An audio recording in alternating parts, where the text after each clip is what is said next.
Today you're going to learn and practice Fischer's golden rule that allows you to minimize your blunders by 50% right after watching this video.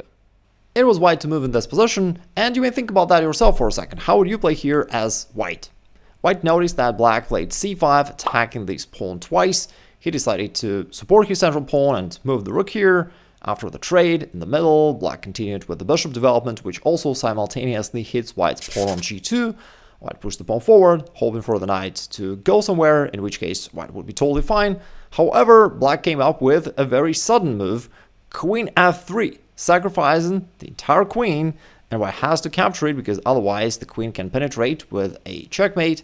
But otherwise, if white accepts the sacrifice, then knight comes with a check. Once the king moves anywhere, the knight captures the rook on d4 with a very nasty discover check, which really ruins it all for white.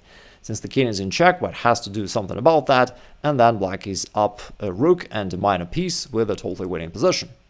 At first, this may seem like some sudden combination that white overlooked, but in reality, white violated that Fischer's rule. Here's the rule: neutralize opponent's pieces on your side of the board. In this case, there was this knight standing on white's half of the board, and white's first and primary task should have been to do something about that knight, to kick it out, trade it off, but get rid of that knight. And white could have played g3 right away, forcing this knight to move. If the knight comes back somewhere, no problem, there's no threat at all. If it comes forward with a check, now you can trade it off.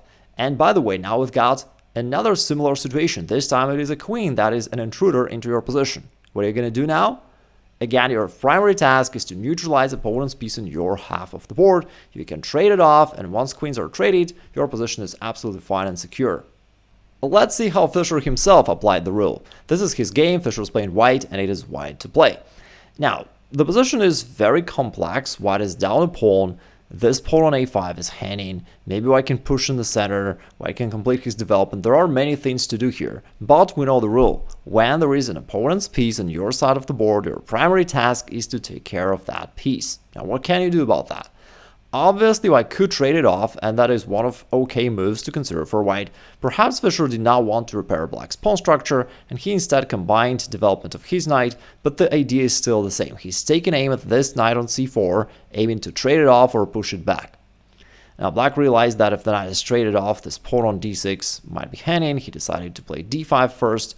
Fischer captured it, but now black is faced with the same problem. His knight on c4 is hanging. Finally, he moved it out.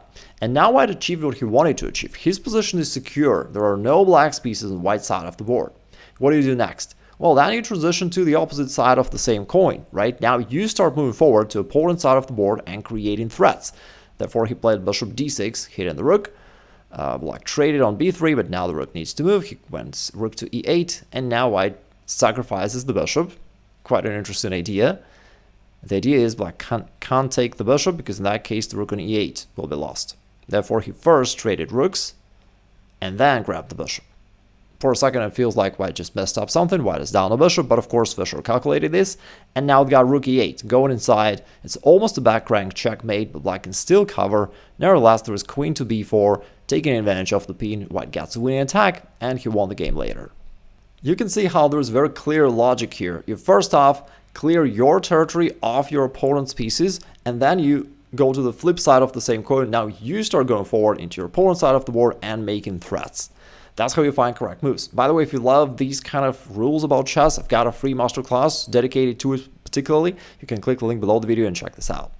Now let's see one more example. You'll see how practical that is and how it actually helps you find correct moves, even if your opponent surprises you with some unknown opening variation.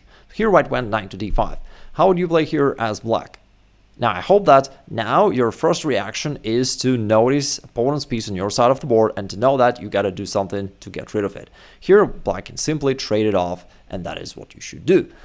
Now, very often black would be seduced to capture this pawn e4 because it looks like there's no immediate danger, there's nothing wrong with capturing that pawn. And while it's true to some extent, that knight keeps being here, and there is a potential danger down the line. For instance, if white goes queen e2, taking advantage of the pin, now the knight is pinned down to the king. Therefore, the knight cannot move, but it's also attacked by the queen. What do you do here? Normally, you'd wish to play this move and neutralize the pin and defend the knight. But notice that you cannot do that because of white's active knight on d5, which black left unattended a move ago, and now that is a problem, the queen will be lost. Black cannot do that. Therefore, in order to defend the knight, black will have to play f5, which is not a very desirable option as now the king is more exposed.